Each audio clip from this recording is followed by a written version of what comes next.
تخيل نفسك تكون صاحب جسد نادر وابن عيلة كبيرة وقوية جدا، لكنك مش قادر تستفيد من جسدك النادر ده، وبتكون أضعف واحد في المدينة كلها مش في العيلة بس، والكل بيتنمر عليك، فبتستخدم الأكاسير الغالية علشان ترفع من قوتك، بس مش بتجيب معاك نتيجة. وفجأة بيطلع من جسمك كائن غريب بيكون المعلم بتاعك، بيغير حياتك كلها وبيخليك قادر تكون أقوى واحد في العالم كله في الفنون القتالية وكمان في الكيمياء. بتبدأ حكايتنا في قارة تيانو، وتحديدا في مدينة يولان، وبنعرف إنهم في القارة دي بيحترموا الفنون القتالية واللي بيمارسها، لكن الضعيف محدش بيرحمه والكل بيتنمر عليه. بعدها بنروح لمدينة يولان في عهد النجم ال11، وبنعرف ان في المدينة في 4 عائلات كبيرة مسيطرة على المدينة، بيتحركوا زي الهوا محدش بيشوفهم ولا بيحس بيهم، وقوتهم كبيرة جدا، وكل خطوة بيمشوها بيكونوا مخططين لها كويس قوي. بعد كده بنشوف مدرب فنون قتالية في مدينة تدريب بيقول لواحد من الطلبة كم مرة اقول لك تشد جسمك في التدريب، وبنشوف واحد بيكلم صاحبه اللي اسمه فينج لي، هو بيقول له انا متضايق قوي بسبب الواد ده، ليه هو يقعد جوه بيته يتدرب بالاكسير واحنا يطلع عين في التدريبات هنا. فبيرد عليه صاحبه وبيقول له واسطة يابا، ده ابوك كبير عيلة الرياح، لكنه مش مهم بالنسبه لي، لانه مهما استخدم الاكسير مش هيفيده، ده يا دوب محارب في المستوى الثالث، عمره ما هيقدر ينافسني ولا يوصل حتى لنص مستوايا، ده مجرد قمامه بالنسبه لي ما يستاهلش حتى ان اتكلم عنه. فبنلاقي الطلبه بتبدا تهتف وتقول فينج انت امل عائله الرياح، فينج انت عبقري جيلنا، املنا كله بين ايديك. بس المعلم بيتعصب بسبب صوتهم العالي، فبيقول لهم اسكت يا طالب، منك ليه مش عايز اسمع صوت واحد فيكم، يلا كملوا التمرين. وبعدها بنشوف هاو قاعد في الاكسير وبيقول لنفسه انا هاو ابن عيله كبيره، الكل بيقول عليا كده لكني ما عنديش اي قوه تشبه عيلتي، موهبتي متوسطه وباخد افضل دواء في عشيره الرياح، بس اللي محدش يعرفه ان كل ده مش عامل معايا اي تاثير. وبعدها بيدخل الخادم على هاو وبيقول له خلطه الدواء دي مليانه اعشاب غاليه ممكن تزود من صلابه الجسم وتظهر تاثير تبريد الجسم، ودلوقتي بعد ما الدواء خلص المفروض انك تكون اقوى. بعدها بيسال هاو وبيقول له هو انت مش حاسس بتاثير الاكسير؟ فبيرد هاو وبيقول له مفيش حاجه اتغيرت، انا مجرد واحد عادي مفيش فايده مني، ومفيش داعي نستعمل اكسير العيله كله ليا، بعد كده ما تدينيش اي دواء تاني، مفيش فايده خلاص انا يأست. بس الخادم بيرد وبيقول له ما تقولش كده، انت الابن الوحيد للعيله. بس هاو بيرد وبيقول له ما تقلقش، انا عارف اني شخص عادي، لكن ده مش هيخليني استسلم ابدا، والله مهما كان الموضوع صعب انا عمري ما هغزلك ولا اغزل كل اللي حاطين املهم فيا. وبعدها بنشوف هاو بيتدرب في مكان مفتوح وبيقول لنفسه واحد زي اتولد علشان يكون فاشل، مستني مني ايه؟ اكيد هيكون حقير ومش هيقدر يعمل حاجه، بس لا انا شايف اني قادر اتحدى الطبيعه واعمل اللي مفيش حد يقدر يعمله. هم في تدريباتهم بيعملوا 50 حركه في اليوم، بس انا بعمل 100 حركه، واكيد اللي هعمله ده هيخلي اسمي في يوم من الايام يهز الدنيا كلها، انا لازم اتدرب وادوس على نفسي علشان احقق حلمي. بس فجاه هاو بيحس ان في حد وراه، فبيبص وراه مش بيلاقي حد، وبيقول مين هنا؟ هو بيقول لنفسه ازاي مفيش حد، هو انا بتخيل ولا ايه؟ لا انا حاسس ان في حد فعلا. بس فجاه بتظهر واحده لابسه وش مخيف، او بتكون باصه لهو، وبنعرف ان دي وان شين، وكانت لابسه وش علشان تخضه، وبنلاقيها شغاله تضحك عليه وبتقول له انت رد فعلك بطيء قوي كده ليه؟ ده انا كنت مستخبيه وراك بقالي فتره. لكنه بيرد وبيقول لها هو انت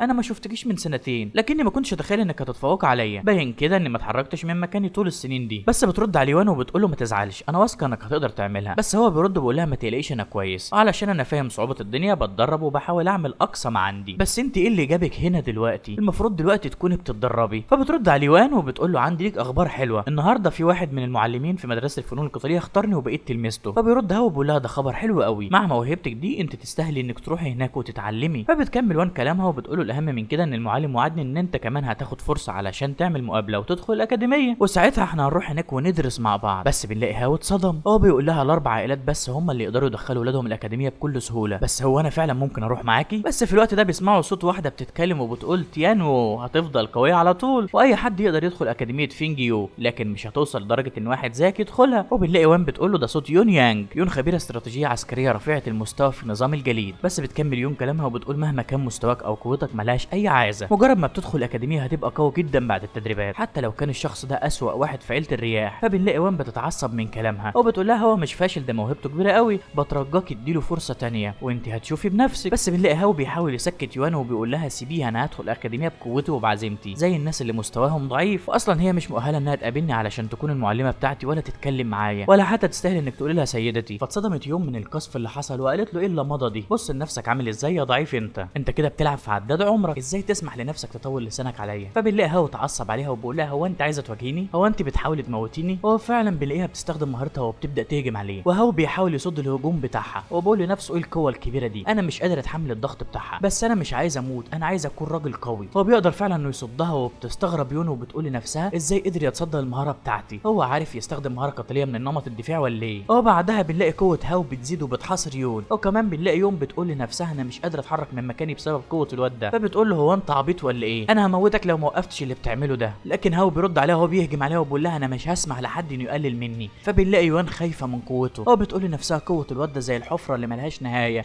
لو وقعت فيها مش هقدر اطلع، انا حاسه ان حياتي في خطر، الواد ابو ريحه معفنه ده هيموتني وحياه امك ما هسيبك. بس بعد كده بتلاقيه بدا يتشتت، فبتكلم نفسها وبتقول ان ده الوقت المناسب ليها، او بتهجم عليه بقوه كبيره وبتخليه يطلع دم من بقه، او بيقع كمان من قوه الضربه، فبتتخض يوان عليه وبتفضل تنادي عليه لكنه مش بيرد. او بنلاقي يوان بتكلم نفسها وبتقول لو الواد ده ما كانش اتشتت انا كان زماني ميت على ايده، يا ترى ايه القوه اللي جوه الواد ده، انا حاسه انه فعلا غريب قوي. او بعدها بتروح وان لهاو وبتلاقيه مش بيتحرك وبتقول يون هو انت خلصت عليه، ده انا بعتبره زي اخويا. لكن يون بترد عليها وبتقول لها لا ما تقلقيش، مستحيل يكون مات، بس لو عايزين افضل معلمتك لازم تقطعي علاقتك بالواد ده من النهارده وما تشوفوش تاني. او بعدها بنشوف هاو في الفراغ وبقول انا حاسس ان جسمي تقيل قوي، بس هو انا رايح فين، هو انا هموت، انا حاسس ان في حاجه بتخرج من جسمي وبسببها حاسس ان جسمي هينفجر. فبنلاقي حاجه صفرة بتطلع من جسم هاو وهو بيتألم بشكل كبير قوي بسببها، وبقول هو ايه البتاعه دي، انا مش قادر استحمل الالم، انا حاسس ان جسمي هينفجر، مش قادر استحمل اكتر من كده. بعدها بنشوف الحاجات الصفرة اللي كانت بتخرج من هاو بتتجمع وتكون وحش،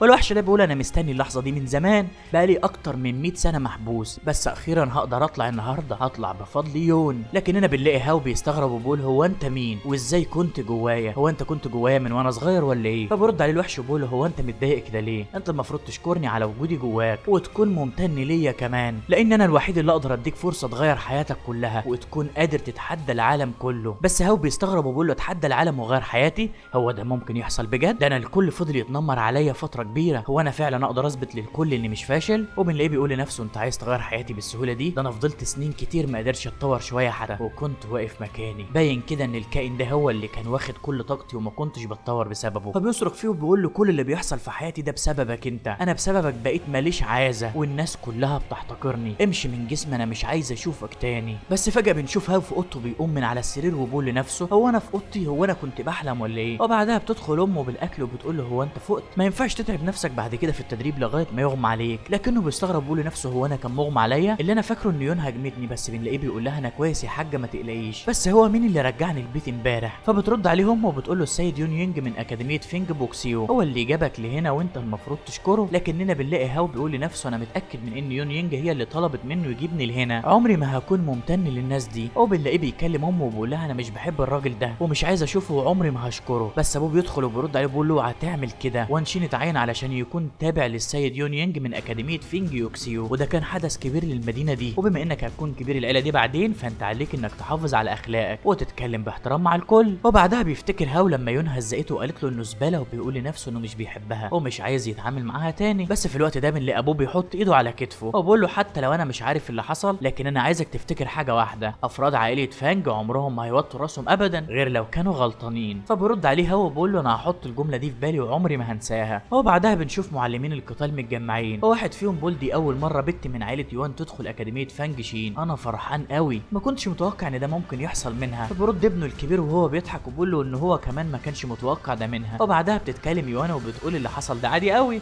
الشباب اللي من العائلات الكبيره مش بيبقوا زي اي حد ومهما عدى الوقت طبيعي هيقدروا يدخلوا الاكاديميه دي، بس الكلام ده بيمشي على الكل ما عدا بس. وهي بتتكلم بنلاقي الباب اتفتح ودخل هو ابوه كبير عائله فانج شين، وبنلاقي ابوه بيرحب بيهم وبيعتذر انه اتاخر. فبتفرح وان انها شافت هو بتساله كان كويس، بس بتلاقي ابوها بيقول لها هو انت بتعملي ايه؟ انت دلوقتي تلميذه في اكاديميه فين بوكسيو، ما ينفعش تتعاملي مع الفشل اللي زي الواد ده. بس وان ما بيعجبهاش كلام ابوها، هو بتقول له ما ينفعش الكلام اللي انت بتقوله ده، هو انت نسيت ان هو انقذ حياتي؟ انا مش حابه انك تقول عليه كده. لكن هنا بنلاقي ابوها بيتعصب وبيقول لها يعني انت مصممه على موقفك ناحيته؟ وبيبص لابو هاو وبيقول له يا ريت تبعد عيالك عننا، انا مش عايز ابنك يقرب ناحيه بنتي تاني، ولو مش قادر تمشي كلامك عليه قول لي، انا ما عنديش مانع ان اربهولك. وبعدها بنشوف المعلمه يون متضايقه علشان شافت فانج شين، لان المعلمه يون وفانج شين بينهم مشاكل وبيتنافسوا من غير ما حد يعرف. وبعدها بنشوفهم هما بيحاولوا يذلوا هاو قدام الكل، وبيستخدموا مهاره الرياح وضربوه بيها في ركبته علشان يقع على الارض، وكانت الرياح بتنور حواليه بقوه كبيره علشان تخليه يركع على رجليه، بس هاو كان من المستحيل انه يركع حتى لو مات. وفانج شين كان شايف اللي بيحصل لابنه، فبنلاقيه بيبص بعصبيه على ابوان اللي بيكون اسمه يون يينج، وبقول له هو انا ممكن اعرف ليه كال هجم على ابني من غير سبب؟ بس قبل ما يخلص كلامه لقى رياح كثيفه قوي من يون يونج، خلته وقع في الارض على ركبته وكله كان بيتفرج عليه وهو راكع، وعلشان في منافسه بين العيلتين فكانوا فرحانين باللي بيحصل ومحدش فكر يقف قدام السيد يون او حتى يقول له باية. وكمان بنشوف المعلمه يون بتضحك وبتقول باين كده ان انت كمان لقيت قدرتك،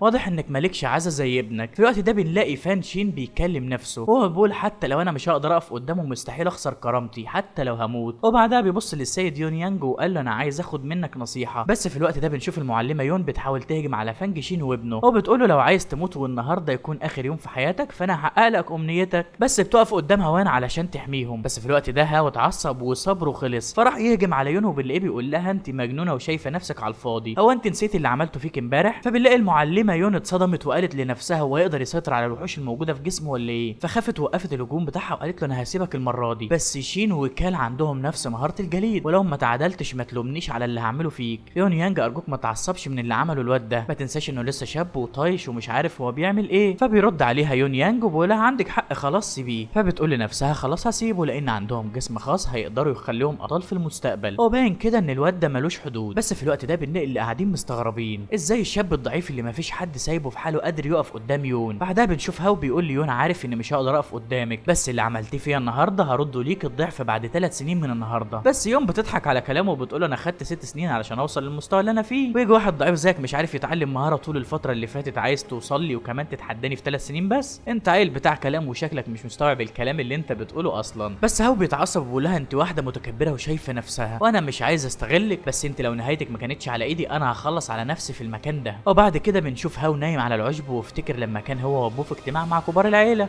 وكل شيوخ السلطه العليا عاتبوهم على اللي حصل، وبيقولوا لهم دلوقتي المدينه كلها بقت بتتكلم علينا وبيقولوا ان احنا ملناش عازه، اللي انتوا بتعملوه بيعكس سمعه العيله، المشكله دي لازم تتحل قبل ما هيبه العيله تختفي من المدينه. وبنلاقيه بيقول لفانج شين من دلوقتي انت ما بقتش كبير العيله. فبيرد هو وابوه بيقولوا انهم هيعملوا اللي هو قاله. وبعدها وهو طالع بنلاقي الكل بيتكلم عليه وبيقولوا انه ما كانش ينفع يكون رئيس عيله اصلا. فبنشوف هاو بيعتذر له لانه السبب في كل اللي بيحصل وبيقول له انا اسف انا فعلا ماليش عازه والسبب كل اللي بيحصل انا خذلتك قدام الكل، بتمنى لو كنت احسن من كده. بس هاو بيحط ايده على راس ابنه علشان يهون عليه وبيقول له ما تلومش نفسك انت مالكش ايد في اللي بيحصل وانا واثق فيك لانك ابني، عايزك انت كمان تبقى فخور دايما ورافع راسك لفوق. وبنرجع لهاو وهو نايم على العشب وبنلاقيه بيقول لنفسه في العالم ده السلطه هي كل حاجه ومن غير القوه مش بيكون عندك اي حاجه ولا حتى كرامه، يا ترى ايه اللي انا اقدر اعمله علشان اغير العالم ده؟ فبيسمع صوت بيقول له ده مش سهل انت مش هتقدر تعمل حاجه. فبيتخض وبيقوم من على العشب وبيقول مين هنا؟ مين اللي بيتكلم؟ اطلع وريني نفسك. فبيرد عليه الصوت وبيقول له ما تدورش عليا علشان مش هتلاقيني لاني جواك. فبيستغرب هاو وبيقول له هو انت الوحش اللي جوايا؟ لو اللي في بالي صح يبقى هو كان بيساعدني امبارح. فبيرد عليه الصوت وبيقول له عندك حق انا ساعدتك امبارح ومش عايزك تشكرني، انا عشت في جسمك كتير قوي ودلوقتي بقيت قادر اطلع والعب، بس هو انا لازم اخليك اقوى. فبيرد هاو وهو متضايق وبيقول له تخليني اقوى ازاي؟ الكلام سهل بس الفعل صعب، انا مش عايز منك حاجه، احسن لك تطلع من جسمي، انت خدت كل الاعشاب اللي انا استخدمتها طول السنين اللي فاتت. بس الوحش بيرد عليه وبيقول له انا اخدت الاعشاب بتاعتك لكن جسمك ومهاره الدفاع عن النفس ما كانوش بيتطوروا لوحدهم، علشان كده انا قلت لازم اخليك اقوى، لان الناس اللي عندهم مهاره الدفاع عن النفس زيك لازم يعرفوا يمارسوا تدفق الاراده والا تدريبهم مش هيكون ليه اي فايده. بس هاو بيستغرب لانه مش بيكون عارف اي تدفق الاراده ده اصلا. فبيرد عليه الوحش وبيقول له المشكله الاكبر اللي بتقف قدام الاشخاص اللي معاهم مهاره الدفاع عن النفس زيك بتكون انهم مش بيقدروا يجمعوا الطاقه في جسمهم، وعشان كده اي محاوله للتدريب بتكون بطيئه جدا، ولو انت مش عارف فتدفق الاراده ده طريقه لتدريب اصحاب الجسد الخاص زيك. طبعا الطريقه دي قوتها اكبر بس في نفس الوقت خطورتها اكبر برضه، لكن هاو بيرد عليه وبيقول له انا ما يهمنيش الخطوره هتكون عامله ازاي، انا هتعلم الطريقه دي مهما حصل، انا عايز اكون اقوى وما عنديش وقت كتير اضيعه، ما دام لسه في امل يبقى انا مش هضيع الفرصه من ايدي، انا عايز اخلي ابويا فخور بيا في كل حته. فبرد عليه الوحش وبيقول له حلو قوي، باين كده ان نظرتي فيك كانت صح من البدايه، انا هعلمك وهكون في صوره افاتار، بس مش عايزك تخاف لما تشوف الافاتار بتاعي. بس هاو مش بيكون عارف ايه الافاتار ده اصلا، لكن فجاه بيحس ان في حاجه طالعه من جسمه وبيحس ان جسمه بيتقطع. فالوحش بيتاسف وبيقول له انا عارف كميه الالم اللي مسببها لك، وبعد ما بيطلع بيقول له خلاص خلصت، فتح عينك انا طلعت.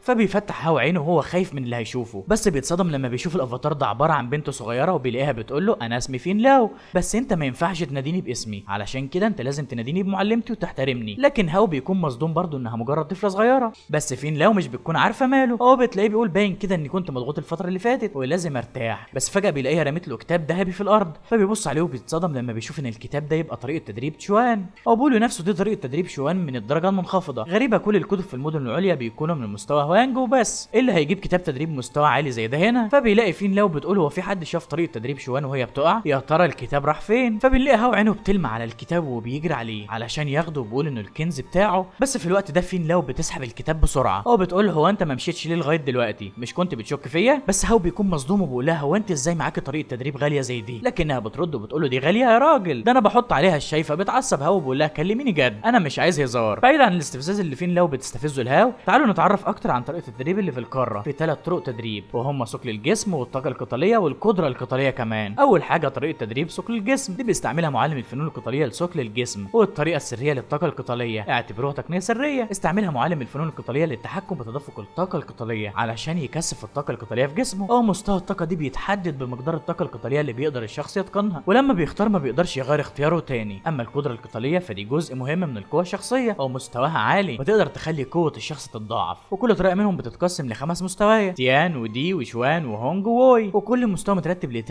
رتب عاليه ومتوسطه ومنخفضه. ومفيش غير عيله وول اللي معاها طريقه لثقل الجسم، ودرجه منخفضه من هوانج لطاقه فنون الدفاع عن النفس، واعلى قدره من فنون الدفاع هي الرتب العاليه. فبيتصدم هاو لما بيسمع الكلام ده من فين لاو، وبيلاقيها بتطلع له كتب كتير لطريقه تدريب شوان، وبتقول له اما دول فانا بستخدمهم علشان احط عليهم كوبايه الشاي وعندي كتير قوي منهم. فبتوسل ليها هاو انها تقبله تلميذ ليها بعد ما شاف اللي معاها وطلب منها تعرفه بشخصيتها الحقيقيه. فبنلاقي فين لاو فرحت قوي وفضلت تصيح وتقول انها اخيرا بقى عندها تلميذ. فبيستغرب هاو وبيقول لنفسه هو المعلمه دي تصرفاتها عامله زي تصرفات الاطفال كده ليه؟ وبعدها بنلاقي فين لاو بتقول له مش لازم تعرف انا مين دلوقتي، هويتي حاليا ان المعلمه بتاعتك اللي هتدربك على تدفق القرارات وهخليك قادر تحقق الوعد اللي انت قلته في خلال 3 سنين. فبيرد هاو وبيقول لها وانا ازاي اثقل تدفق القرارات؟ فبترد وبتقول له اول حاجه انت لازم تزود قوتك الجسديه، لانك لو ما عملتش كده اول ما هتحاول تستخدم قدرات جسمك مش هيستحملها وهينفجر وهيموت. فلسه بدري للكلام عن التدريب. فهاو قال لها انه هيعمل كل اللي هي هتقول له عليه. وبعد كام يوم كده بنشوفه بيتدرب بكل جهد وبيقول لنفسه انا حاسس بالفرق بعد ما استعملت طريقه تدريب مستوى شوان، بعد ما سمعت تعليمات المعلمه وعملت الحركات التنافسيه بقيت حاسس ان معايا طاقه نمر جائع. بس في الوقت ده الطلبه بيكونوا شايفينه بيتمرن وبيقولوا له انه مش هيقدر يوصل لحاجه. وبنشوف واحده بتقول ممكن هو بيعمل كل ده لانه كان السبب في ان ابوه ما بقيش رئيس القبيله او العائله، بس مهما حاول الزباله هتفضل طول عمره زباله، مستحيل يوصل لحاجه. هو بيمشوا علشان ما يضيعش وقتهم على واحد زيه. بس اول ما بيلفوا ظهرهم بيسمعوا صوت انفجار كبير جاي من وراهم، فبيبصوا بسرعه علشان يشوفوا فيه ايه. فبيلاقوا هاو حواليه طاقه كبيره. هو بيقول لنفسه انا ما كنتش اتوقع ان ممكن كل ده يحصل، انا فعلا اخترقت المستوى الثالث بسرعه كبيره. باين كده ان المعلمه ما كانتش بتكذب عليا، بس كل اللي في ساعه التدريب بيستغربوا ومش بيكونوا مصدقين هو ازاي قدر يخترق. فبيجي المعلم وبيقول لهم بطلوا دوشه وكملوا تدريب. وبنلاقي المعلم بيقول لنفسه الواد ده ما اخترقش من فتره كبيره قوي، انا لازم اقول لقائد القبيله على اللي حصل. وبنلاقيه راح لشيوخ العائله وقال لهم هاو قدر يخترق في تدريب الصباح النهارده. فبيسالوا كبير العيله ان كان في اي حاجه تاني عايز يقولها. فبيكمل المعلم وبيقول انا لاحظت ان طريقه تدريب جسده كانت مختلفه. فبيستغرب فانج شين وبيساله ايه اللي كان مختلف في طريقته. فبيرد المعلم وبيقول له لاحظت ان طريقه تدريبه كانت علشان القوه الجسديه وفي نفس الوقت علشان يسيطر على القوه القتاليه، او على الاقل الاسلوب اللي هو كان بيستخدمه كان من مستوى هوانج الدرجه العليا. فبيتصدم كل شيوخ العيله لما بيسمعوا المستوى ده. وبنلاقي كبير العيله بيقول ازاي ده عيله هاو عندها اسلوب واحد بس من مستوى هوانج وهو طريقه لممارسه فنون الدفاع عن النفس، فخلينا نروح ونشوف بنفسنا. ففانج شين بيستغرب وبيقول لنفسه هو الواد ده خد نصيحه من خبير ولا ايه؟ وبعد كده بنشوف هاو بيتدرب باقصى طاقه عنده وعضلات جسمه بانت وطالع منه طاقه كبيره، وكل اللي في الساحه مستغرب ازاي قدر يبقى قوي كده مره واحده. وبيتسالوا عن طريقه التدريب اللي بيستخدمها وبيكونوا متاكدين انها من مستوى عالي. وفي نفس الوقت ده كبير العيله بيكون شايفه وهو بيتدرب وهو بيقول لنفسه انا شاكك في طريقه تدريبه دي من مستوى شوان. باين كده بعد ما رئيس العيله اتغير في حد بقى بيساعد هاو، بس خلينا ما نستعجلش ونشوف ايه اللي هيحصل. وبعد كده بنلاقيه بيأمر الكل انهم ما يقولوش اي حاجه عن اللي حصل. في الوقت ده بيكون فانج شين باصص بنظره فخر لابنه وبيقول له انا عارف انك هتقدر تعملها لانك مصدر الفخر ليا. وبالليل كده بنلاقي هاو قاعد وبينادي على فين لاو وبيقول لها اظهر يا معلم يا صغير. فبتظهر فين لاو وبتقول له هو انت ازاي تصحي المعلمه بتاعتك من النوم كده؟ فبيرد هاو وبيقول لها مع ان طريقه التدريب اللي اديتها لي جامده قوي بس انا مش هقدر اتدرب بيها لفتره كبيره لاني حاسس بالارهاق الشديد ولازم استنى اتعافى علشان اكمل، لو كملت كده هضيع وقت كبير قوي. بس فين لاو بتقول له كل عارف ان جسمك وحش وقدراتك محدوده. فبيرد بيقول لها بس انت ذكيه جدا واكيد عندك طريقه. فبترد عليه وبتقول له فعلا عندي. هو انت سمعت قبل كده عن الكيميائيين؟ فبيتردد شويه وبعدها بيقول سمعت بس ما شفتش كيميائي قبل كده في المدينه بتاعتنا. وبنعرف ان في قاره تايوان في 3 انواع من المهن وهم فنون الدفاع عن النفس والكيميائي او الخيميائي والسيد السم. والكيميائي يعتبر اشرف تخصص في القاره ودور المهنه دي بيكون علاج الامراض والاصابات، علشان كده لو ما كانش معاك كيميائيين فهتتصاب اصابات كتير ومش هتلاقي ليها علاج. وعلشان تكون كيميائي لازم يكون معاك دستور ادويه ولازم تاخد اكسير وتمشي ورا الارشادات علشان تكثف الاكسير في جسمك وبكده تقدر تكون كيميائي. بس الاكسير اللي بيكون مطلوب غالي وعلشان كده العائلات الكبيره بس في المدن الكبيره هي اللي تقدر تتحمل مصاريف تدريب الكيميائي. ده غير ان دستور الادويه يعتبر كنز بيتنقل من جيل لجيل، كل ده بيخلي رتبه الكيميائي كبيره قوي. اما بقى سيد السم فهو عكس كل ده لانه بيدرس قانون السم وطريقه تكثيف السم. اللي بيمارسوا المهنه دي بيكونوا اشرار جدا وما حدش بيقدر يجيب سيرتهم في العالم ده، لان اللي بيجيب سيرتهم بيموت فجاه بالسم الغير مرئي. وكل الكلام ده بيقوله هاو لفين لاو، فبترد بتقول هو انتوا متاخرين قوي كده ليه في العصر ده؟ بس مفيش مشكله، انا هديك دستور الادويه علشان تخف رغي. فبتديها له فعلا وبتلاقيه مبهور بيه وبالطاقه بتاعته، واول ما بياخدها بيفتحها على طول لكنه بيتصدم وبيقول ايه يا معلم، هو انت بتضحك عليا ولا ايه؟ دي فاضيه. بس فين لاو بترد وبتقول له هو انت فاكر ان في اي حد يقدر يقرا دستور الادويه؟ اصحاب الجسد الخاص بس هم اللي يقدروا يقروه. فبيرد وبيقول لها بس انا عندي جسد خاص، ايه اللي مخليني مش قادر اشوف حاجه؟ فبتقول له الاول نزل نقطه من دمك في نص اللفه وبعدها هتقدر تشوف كل حاجه. فبيجرح نفسه وبينزل قطره من دمه وفجاه بيلاقي نفسه جوه دستور الادويه وحواليه كل تركيبات الاكسير والحبوب. وبعدها بنلاقيه منفعل وبيقول انا شفت كل حاجه في دستور الادويه، ده بقى موجود في راسي، مش محتاج غير اني اركز علشان اشوفه، ده جامد قوي. بس فين لو بتقول انا مقدره ان دي حاجه كبيره بالنسبه لك، بس انا مش عايز اشوف الانبهار الكبير ده قدامي. فهو بيحس ان المعلمه بتاعته ما عندهاش رحمه حتى في الفرحه. وبعدها بيقول لها انا اكتشفت ان الاكسير بتاعي اقل من اللي في الدستور الادويه، فكنت عايز اسالك ان كان ممكن تديني الاكسير لاني عايز اتعلم الكيمياء. بس فين لو بترد وبتقول له مستحيل، لان الاكسير ده وجبتي المفضله، مستحيل افرط فيه. فبيزعل هو بيقول كده دستور الادويه مش هيكون ليه اي لازمه معايا. بس فين لو بتستغرب وبتقول له هو ازاي في طلبه اغبياء زيك كده؟ دستور الادويه مش بيكون عايز مكونات مستوى عالي، مع ان تاثير دواء شودان مش قوي لكنه هيكون مناسب قوي بالنسبه لك. فهو بيقول لها انه هيدور على الدواء ده وبيدخل جوه دستور الادويه وبيفضل يدور لحد ما بيلاقيه. وبيعرف انها عشان تتعامل محتاجه مستوى منخفض من عشبه تنظيف الروح واقدام فئران النار مستوى منخفض المستوى. وبعد ما بيشوفه بيروح يتكلم مع المعلمه لكنه بيلاقيها اختفت. فبيقول لنفسه هي اختفت بسرعه قوي كده ازاي؟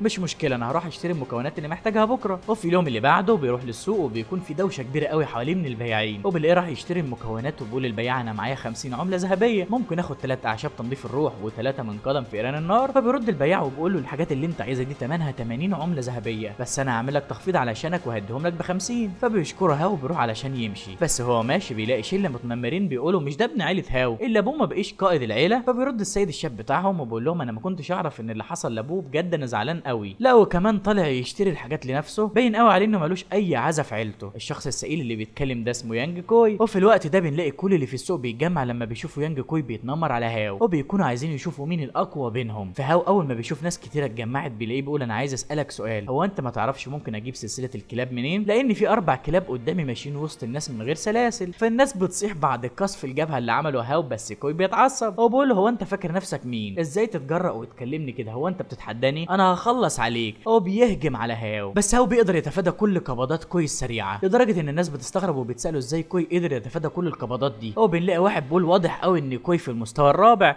لكنه مش قادر يصيب هاو بضربه واحده، وهاو بيتفادى ضرباته من غير ما يحرك ايده. وبعدها بنلاقي كوي مندفع ناحيه هاو لكنه اتفاداه فوقع كوي على الارض، وبنلاقي وشه اتبهدل. فبيتعصب وبيقول لنفسه هو ازاي ده بيحصل؟ ده مجرد قمامه من المستوى الثالث، ازاي يعمل فيا كده؟ بس هاو بيكون واقف قدامه بكل ثقه وبيقول واضح كده انك محتاج تتعلم التقنيات الاساسيه. او في الوقت ده كان في ناس بيتكلموا على اللي بيحصل وشايفين ان دي صدمه كبيره، بس واحد فيهم قال باين كده ان كوي اخترق المستوى الرابع بالاكسير وانه شاب ضعيف مستخبي ورا عيلته الغنيه. لكن واحد بيقول له يسكت لكوي يسمعه. فبيتعصب كوي وبيقول الطلبه اللي معاه هو انتوا واقفين تعملوا ايه؟ روحوا خلصوا عليه حالا. بس في الوقت ده بيظهر فينج شين، هو بيقول له كوي القتال ده مجرد تبادل خبره، ليه بتطلب مساعده من الخدم اللي معاك؟ فبيرد كوي وبيقول له علشانك هعتبر القتال خلص وهسيبه يمشي علشان انا متهور وما اضمنش انا ممكن اعمل فيه ايه، بس احنا هنكمل القتال ده بعد 15 يوم بالظبط. وبنلاقيه بيبص بغضب لهاو وبيقول له انا مش هسيبك وهتاكد ان هرد لك اللي عملته النهارده الضعف. وبيكلم الخدم بتوعه بيقول له عايزك تجيب لي احسن اكسير موجود في القاره كلها لان عايز اقتله بعد 15 يوم من دلوقتي. وبعد كده بنلاقي هاو رايح لشين وهو مبسوط وبيقول له هو انت كنت شايفني من البدايه؟